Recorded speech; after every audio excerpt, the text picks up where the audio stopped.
আব্দুল হান্নান মাসুদ একটি সম্পূরক প্রশ্ন করতে পারেন। মাননীয় স্পিকার, জুলাই গণ অভ্যুত্থান অধিদপ্তর নামে একটা অধিদপ্তর হয়েছে ঠিকই, কিন্তু সেই জায়গা থেকে জুলাই গণ অভ্যুত্থানে যারা আহত হয়েছে, যারা শহীদ আছে, শহীদ পরিবাররা ঠিক মতো সেখান থেকে সেবা পাচ্ছেন না বলে বিভিন্ন পর্যায়ে অভিযোগ রয়েছেন। এমনকি সেখানে গেলে তাদের সাথে খারাপ ব্যবহার করারও বিভিন্ন অভিযোগ আমাদের কাছে আসে। যেহেতু আমরা জুলাই গণ অভ্যুত্থানের নেতৃত্ব থেকে উঠে এসেছি, সেই জায়গা থেকে আমরা এই ব্যাপারে আমাদের মাননীয় মন্ত্রীর কোনো পদক্ষেপ আছে কিনা, এবং জুলাই অধিদপ্তর অনেক ক্ষেত্রে বলে তাদেরকে বাজেট প্রদান করা হয় না, অনেক ক্ষেত্রে তাদের কাছে গেলেই বলে তাদের কাছে বাজেট নেই।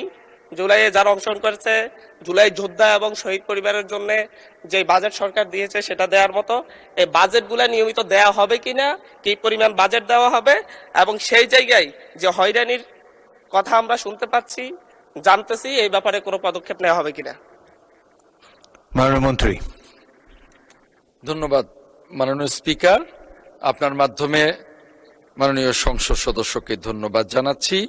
আপনার মাধ্যমে মাননীয় সংসদ সদস্যকে জানাতে চাই, আমাদের সরকার মাননীয় প্রধানমন্ত্রী জনাব তারেক রহমানের সরকার মাত্র 2 মাসও এখনো হয়নি।